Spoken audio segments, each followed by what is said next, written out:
नमस्कार, मैं हूं शीनम शर्मा। अब दिल्ली की शाही जामा मस्जिद के पास होगा बुलडोजर एक्शन। हाईकोर्ट ने एमसीडी को दे दिया है ये निर्देश। आखिर क्या है पूरी खबर, इस वीडियो में मैं आपको बताने जा रही हूं। दिल्ली हाईकोर्ट के आदेश पर शाही जामा मस्जिद के आसपास अवैध कब्जों का सर्वे होगा। एक याचिका में मस्जिद के पास अवैध पार्किंग और व्यावसायिक गतिविधियों को हटाने की मांग की गई थी। दिल्ली में तुर्कमान गेट इलाके में फैज़े इलाही मस्जिद के इर्द गिर्द जो अतिक्रमण किया गया था उसको दिल्ली नगर निगम ने अब ध्वस्त कर दिया है। इस बीच गलतफहमी के चलते उग्र भीड़ ने पुलिसकर्मियों पर अटैक कर दिया था, हमला कर दिया था।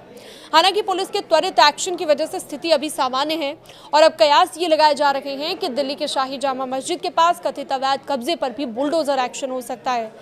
दरअसल दिल्ली हाईकोर्ट ने शाही जामा मस्जिद के आसपास मौजूद एमसीडी पार्क और वहां पर मौजूद अवैध अतिक्रमणों को लेकर सर्वे करने का निर्देश दिया है। हाईकोर्ट ने एमसीडी को 2 महीने के अंदर ये सर्वे पूरा कर रिपोर्ट सौंपने का निर्देश दिया।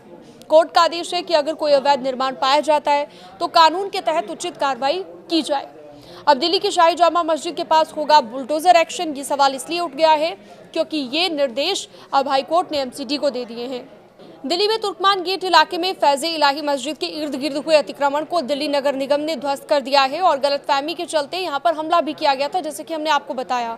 स्थिति के बारे में ये कहा जा रहा है कि अभी स्थिति सामान्य है, लेकिन फिर से बुलडोजर एक्शन को लेकर ये जो बात सामने आई उसके बाद अब तमाम तरह के सवाल उठ रहे हैं कि क्या अब यहाँ पर दिल्ली हाईकोर्ट के आदेश के अनुसार शाही जामा मस्जिद के आसपास जो एमसीडी पार्क है वहां पर भी अब सर्वे का निर्देश देने के बाद अब लोगों को ये लगने लगा है कि यहाँ पर भी बुलडोजर एक्शन हो सकता है। ये सर्वे फिलहाल पूरा करके रिपोर्ट सौंपने के लिए कह दिया गया है। कोर्ट का आदेश ये भी है कि अगर कोई अवैध निर्माण यहाँ पाया जाता है तो कानून के तहत उचित कार्रवाई की जाएगी।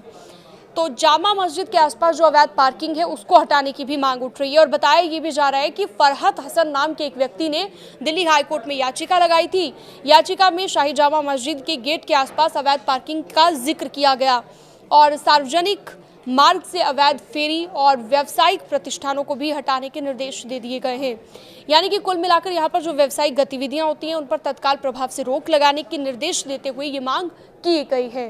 साथ ही फैज़े इलाही मस्जिद के पास जो ध्वस्तीकरण की कार्रवाई हुई है उसको लेकर भी ये जानकारी है कि एमसीडी ने 6-7 जनवरी को जो रात को रामलीला मैदान के इलाके में फैज़े इलाही मस्जिद के पास बने अतिक्रमण को हटाया।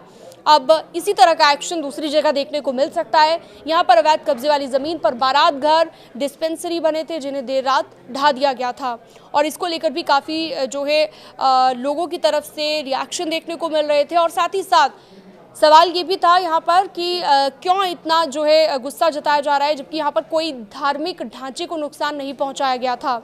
आधिकारिक ज़मीन पर जो चीज़ें बनी थी उनको कोई नुकसान नहीं पहुँचाया गया था और इसी तरह की कार्रवाई अब माना जा रहा है कि आगे दूसरी जगह पर भी देखने को मिलेगी। हालांकि अफवाह और गलतफहमी के चलते बुलडोजर एक्शन के दौरान सैकड़ों की संख्या में लोग इकट्ठा हुए और पुलिस पर भी अटैक करने की कोशिश की गई। इस तरह की चीज़ें जो देखने को मिली थी अब दूसरी जगह पर ऐसा ना हो, इसको लेकर अब सवाल उठ रहे हैं और इसको लेकर आपकी क्या राय है आप ज़रूर बताइएगा। आप न्यूज़ 18 के डिजिटल प्लेटफॉर्म को सब्सक्राइब भी कर सकते हैं।